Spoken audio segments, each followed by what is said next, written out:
സംസ്ഥാനത്ത് ശക്തമായ മഴ. ഇപ്പോൾ വടക്കൻ ജില്ലകളിലാണ് കാര്യമായ കാലാവസ്ഥാ പ്രവചനമുള്ളത് എങ്കിൽ പോലും തെക്കൻ ജില്ലകളിലും മഴയ്ക്ക് വലിയ കുറവില്ല. തലസ്ഥാനത്തൊക്കെ ഇന്നലെ രാത്രിയിലൊക്കെ വലിയ മഴയായിരുന്നു. കൊല്ലത്തും ആലപ്പുഴയിലും പത്തനംതിട്ടയിലുമൊന്നും കാര്യങ്ങൾ വ്യത്യസ്തമല്ല.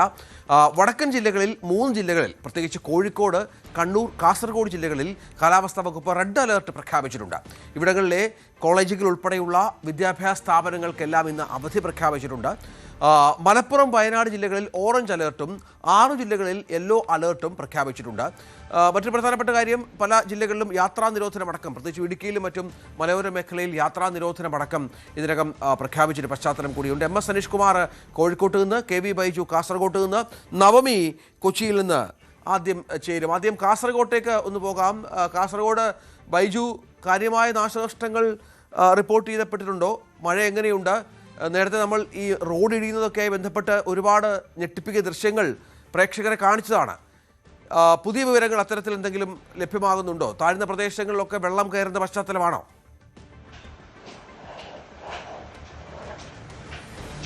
തീർച്ചയായും രഞ്ജിത്തെ, തുടർച്ചയായ റെഡ് അലർട്ട് പ്രഖ്യാപിക്കുന്ന ഒരു ജില്ലയാണ് കാസർഗോഡ്. ഇന്നും റെഡ് അലർട്ടാണ്. വിദ്യാഭ്യാസ സ്ഥാപനങ്ങൾക്കെല്ലാം അവധി പ്രഖ്യാപിച്ചിട്ടുണ്ട്. പുഴകളിലെല്ലാം ജലനിരപ്പ് ക്രമാതീതമായി ഉയരുന്ന സാഹചര്യം കാസർഗോഡ് ജില്ലയിലുണ്ട്. വിനോദസഞ്ചാര മേഖലയിൽ നിരോധനമുണ്ട്. അങ്ങനെ കാസർഗോഡ് ജില്ലയിൽ മഴയുമായി ബന്ധപ്പെട്ട വലിയ ആശങ്ക നിലനിൽക്കുന്നു എന്ന് പറയേണ്ടി വരും. അതീവ ജാഗ്രതാ നിർദ്ദേശമാണ് ജില്ലാ ഭരണകൂടം നൽകിയിട്ടുള്ളത്. രഞ്ജിത്ത് സൂചിപ്പിച്ചതുപോലെ തന്നെ കഴിഞ്ഞ ദിവസമാണ് സ്കൂളിന്റെ മതിലിടിഞ്ഞു വീഴുന്ന ആ ഭീകര ദൃശ്യം നമ്മൾ പുറത്തുവിട്ടത്. അത്തരത്തിൽ അനിഷ്ട സംഭവങ്ങൾ ഉണ്ടാകാതിരിക്കാനാണ് പ്രത്യേകിച്ച് ഈ റെഡ് അലർട്ട് വരുമ്പോൾ തന്നെ വിദ്യാഭ്യാസ സ്ഥാപനങ്ങൾക്ക് അവധി പ്രഖ്യാപിക്കുന്ന ഒരു സാഹചര്യം ഇത്തവണ ഉള്ളത്. കഴിഞ്ഞ തവണയൊക്കെ സ്കൂൾ അവധിയുണ്ടോ എന്ന് ചോദിച്ച് നിരവധി കോളുകളായിരുന്നു നമുക്കുൾപ്പെടെ വരുന്ന സാഹചര്യം ഉണ്ടായിരുന്നു. പക്ഷേ ഇത്തവണ അങ്ങനെയല്ല. ഒരു റിസ്ക് എടുക്കാൻ തയ്യാറല്ല എന്ന് പറയേണ്ടി വരും. കാരണം അത്തരം സംഭവങ്ങളാണ് കഴിഞ്ഞ ദിവസങ്ങളിലെല്ലാം നടന്നത്. പ്രത്യേകിച്ച് ഈ ദേശീയ പാതയിലൂടെയുള്ള യാത്രയെല്ലാം വലിയ അപകടാവസ്ഥയിലാണ്. കാരണം പലയിടങ്ങളിലും റോഡ് ഇടിഞ്ഞ് താഴെ പോകുന്നു, സർവീസ് റോഡ് ഇടിഞ്ഞു വീഴുന്നു. അങ്ങനെ വലിയ തോതിൽ ആശങ്ക നിലനിൽക്കുന്ന ജില്ലയാണ്. ഏതായാലും ഏത് അടിയന്തര സാഹചര്യം നേരിടാൻ ജില്ല സജ്ജമാണെന്ന് ജില്ലാ ഭരണകൂടം വ്യക്തമാക്കുന്നുണ്ട്. മലയോര മേഖലകളിലെ അനാവശ്യ യാത്രകൾ അത് പൂർണ്ണമായും ഒഴിവാക്കണമെന്ന് ജില്ലാ ഭരണകൂടം നിർദ്ദേശം നൽകിയിട്ടുണ്ട്. അതോടൊപ്പം തീരപ്രദേശങ്ങൾക്കുള്ളവർക്കാണ് വലിയ ജാഗ്രതാ നിർദ്ദേശമുള്ളത്. കാരണം കടലാക്രമണ ഭീഷണിയുണ്ട്.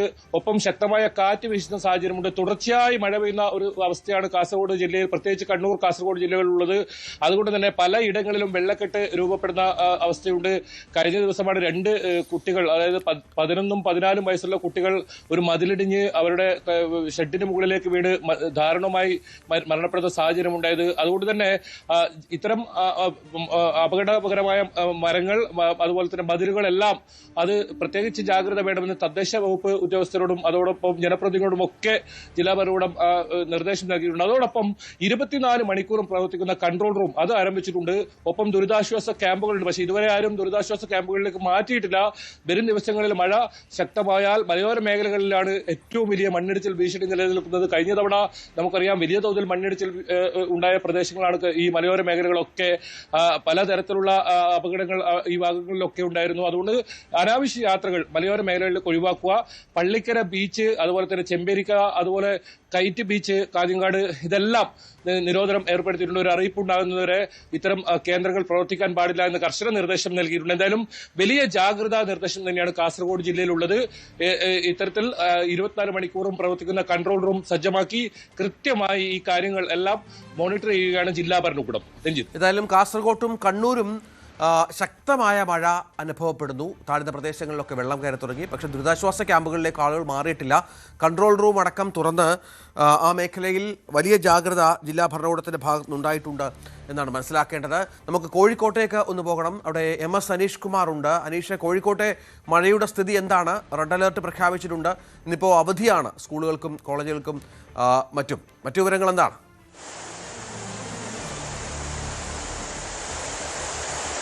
രഞ്ജിത്ത്, തുടർച്ചയായ ദിവസങ്ങളിൽ ഇപ്പോൾ കനത്ത മഴ പെയ്യുന്ന ഒരു സാഹചര്യമാണ് കോഴിക്കോട്ട് നിലനിൽക്കുന്നത്. ഏതാണ്ട് ഇന്നലെ ഒരു ഉച്ചവരെ മഴയ്ക്കൊരു നേരിയ ശമനം ഉണ്ടായിരുന്നു. അതിന് തൊട്ട് തലേന്ന് 2 ദിവസം തുടർച്ചയായി കനത്ത മഴ പെയ്യുന്ന സാഹചര്യം ഉണ്ടായിരുന്നു. എന്നാൽ ഇന്നലെ ഉച്ചതിരിഞ്ഞ ശേഷം വീണ്ടും കാലവർഷം സജീവമായി നിലയുറപ്പിച്ചിരിക്കുന്ന കാഴ്ചയാണ് കോഴിക്കോട് കാണാൻ കഴിയുന്നത്. അതിതീവ്ര മഴയാണ് പലപ്പോഴും പെയ്തുകൊണ്ടിരിക്കുകയും ചെയ്യുന്നത്. അതുകൊണ്ട് തന്നെ വിദ്യാഭ്യാസ സ്ഥാപനങ്ങൾക്ക് ജില്ലാ കളക്ടർ ഇന്നലെ അവധി പ്രഖ്യാപിച്ചിട്ടുണ്ട്. ഇന്ന് ജില്ലയിലെ വിദ്യാഭ്യാസ സ്ഥാപനങ്ങളൊന്നും പ്രവർത്തിക്കുന്നില്ല. മതപഠന കേന്ദ്രങ്ങൾ അടക്കമുള്ളവയ്ക്കാണ് അവധി ബാധകം എന്ന് കളക്ടർ അറിയിക്കുകയും ചെയ്തിരിക്കുന്നു. ഒപ്പം ഈ PSC പരീക്ഷകൾ, സർവകലാശാല പരീക്ഷകൾ എന്നിവയ്ക്ക് മാറ്റമുണ്ടാവുകയില്ല എന്ന് അറിയിപ്പിൽ പറയുകയും ചെയ്തിരിക്കുന്നു. എന്തായാലും മഴ തുടർച്ചയായി പെയ്തുകൊണ്ടിരിക്കുന്നത് കൊണ്ട് തന്നെ ജില്ലയുടെ താഴ്ന്ന മേഖലകളിൽ പലയിടങ്ങളിലും വെള്ളക്കെട്ട് രൂപപ്പെടുന്ന ഒരു സാഹചര്യമുണ്ട്. ഒപ്പം ഒരുപാട് തീരദേശ മേഖലകൾ അതിർത്തി പങ്കിടുന്ന ഒരു ഇടം കൂടിയാണ് കോഴിക്കോട് ജില്ല. അതുകൊണ്ട് തീരപ്രദേശങ്ങളിൽ കനത്ത ജാഗ്രതാ നിർദ്ദേശം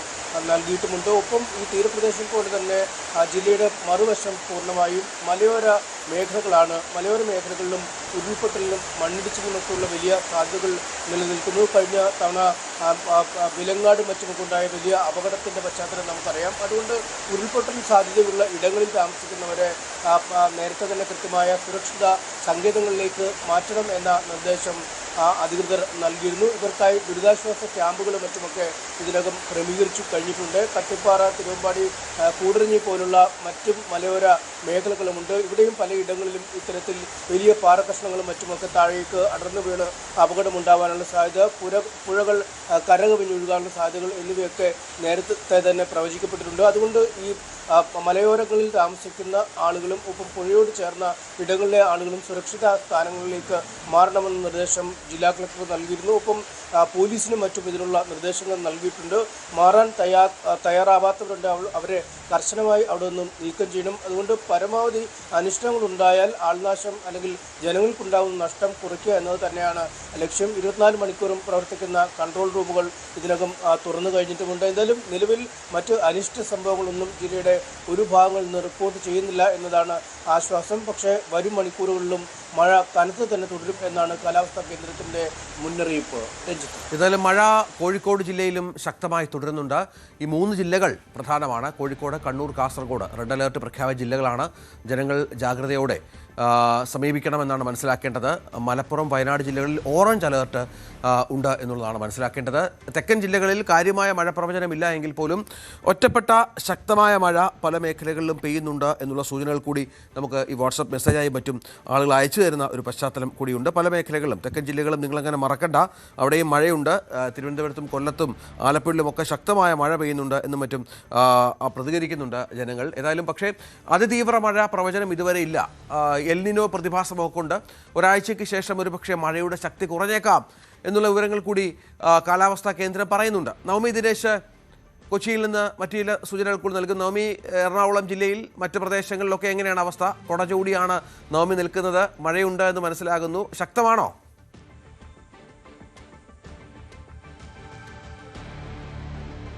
ഗുഡ് മോർണിംഗ്. രാവിലെയും ഇന്നലെ രാത്രിയും ഒക്കെ അതിശക്തമായ മഴയാണ്. പക്ഷേ ഒരു ഇടവേള എടുത്താണ് മഴ പെയ്യുന്നത് എന്നുള്ളത് കൊണ്ട് വലിയ ആശ്വാസമാണ്. പ്രത്യേകിച്ച് കൊച്ചി നഗരം നമുക്കറിയാം വെള്ളക്കെട്ട് പെട്ടെന്ന് രൂപപ്പെടുന്ന ഒരു നഗരം കൂടിയാണ്. അതുകൊണ്ട് ഈ ഇടവേളകളുള്ള ഒരു മഴ ആയതിനാൽ വെള്ളക്കെട്ട് വലിയ രീതിയിൽ രൂപപ്പെട്ടിട്ടില്ല എന്നുള്ളത് വലിയ ആശ്വാസകരമായ കാര്യമാണ്.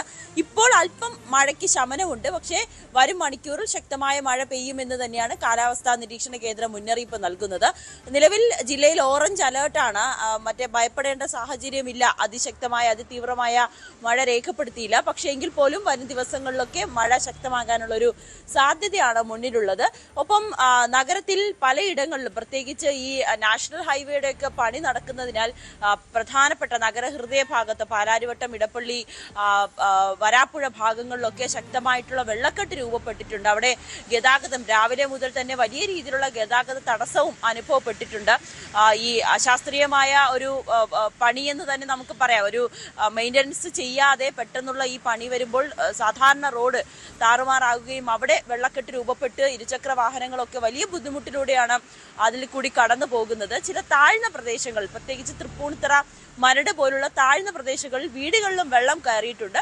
പക്ഷെ ആളുകൾ അവിടുന്ന് മാറി താമസിച്ചിട്ടില്ല. ഭരണകൂടം മുന്നറിയിപ്പ് നൽകിയിട്ടുണ്ട്. വെള്ളം ഇനി ഉയർന്നാലോ അല്ലെങ്കിൽ വെള്ളക്കെട്ട് അങ്ങനെ നിൽക്കുകയാണെങ്കിൽ കുട്ടികളൊക്കെയുള്ള വീടാണെങ്കിൽ അവിടെ നിന്ന് മാറി താമസിക്കണം എന്നൊരു നിർദ്ദേശവും നൽകിയിട്ടുണ്ട്. ആവശ്യമാണെങ്കിൽ ഈ ദുരിതാശ്വാസ ക്യാമ്പ് തുറക്കുവാനും നിർദ്ദേശം നൽകിയിട്ടുണ്ട്. മറ്റൊന്ന് ഈ മലയോര മേഖലകളിലേക്കുള്ള യാത്രയാണ്. പ്രത്യേകിച്ച് ഈ കോതമംഗലം പോലുള്ള ഭാഗങ്ങൾ, മൂന്നാർ ഭാഗങ്ങളിലേക്കൊക്കെ പോകുന്നിടങ്ങളിൽ രാത്രി യാത്ര ഒഴിവാക്കണമെന്ന കർശന നിർദ്ദേശമുണ്ട്. മണ്ണിടിച്ചിലൊക്കെ ഉണ്ടാകാനുള്ളൊരു സാധ്യത കണക്കാക്കിയാണ് അത്തരത്തിലൊരു മുന്നറിയിപ്പ് നൽകുന്നത്. ഒപ്പം പുഴയോരത്ത് താമസിക്കുന്നവർക്കും ജാഗ്രതാ നിർദ്ദേശം നൽകിയിട്ടുണ്ട്. പെരിയാറിന്റെ തീരത്ത് താമസിക്കുന്നവർ, ഇരുകരകളിലും താമസിക്കുന്നവർ ഏതെങ്കിലും തരത്തിലുള്ള ജലനിരപ്പ് ഉയരുന്ന സാധ്യത കണക്കാക്കിയാൽ അപ്പോൾ തന്നെ അവിടെ നിന്ന് മാറി താമസിക്കണമെന്നാണ് നിർദ്ദേശം നൽകിയിരിക്കുന്നത്. ഒപ്പം ഈ തീരപ്രദേശത്തുള്ളവർക്ക് ചെല്ലാനം, മുനമ്പം പോലുള്ള പ്രദേശങ്ങൾ താമസിക്കുന്നവരും ജാഗ്രത പാലിക്കണമെന്നാണ് നിർദ്ദേശം നൽകിയിരിക്കുന്നത്. മത്സ്യബന്ധനത്തിനും വിലക്ക് ഏർപ്പെടുത്തിയിട്ടുണ്ട്. അതിശക്തമായിട്ടുള്ള മഴയോ കാറ്റോ ഒക്കെ വന്നു കഴിഞ്ഞാൽ അത് അപകടങ്ങളിലേക്ക് നയിക്കും. അതുകൊണ്ട് മത്സ്യത്തൊഴിലാളികളും ജാഗ്രത പാലിക്കണമെന്നാണ് മുന്നറിയിപ്പ്. എന്തായാലും എറണാകുളം ജില്ലയിൽ വിവിധ ഇടങ്ങളിൽ ശക്തമായ മഴ തന്നെയാണ് ഇന്നലെ രാത്രി മുതൽ ലഭിക്കുന്നത്. നേരത്തെ പറഞ്ഞതുപോലെ തന്നെ ഒരു ഇടവിട്ടുള്ള മഴ, ഒരു ബ്രേക്ക് എടുത്താണ് മഴ പെയ്യുന്നത്. അതുകൊണ്ട് തന്നെ വലിയ ആശ്വാസമാണ്. വെള്ളക്കെട്ട് വലിയ രീതിയിൽ രൂപപ്പെട്ടിട്ടുമില്ല. രഞ്ജിത്ത്, അതാണ് കൊച്ചിയിൽ നിന്നുള്ള, എറണാകുളത്ത് നിന്നുള്ള വാർത്തകൾ. കൂടുതൽ വാർത്തകൾക്ക് news 18 Keralam YouTube channel subscribe ചെയ്യുക.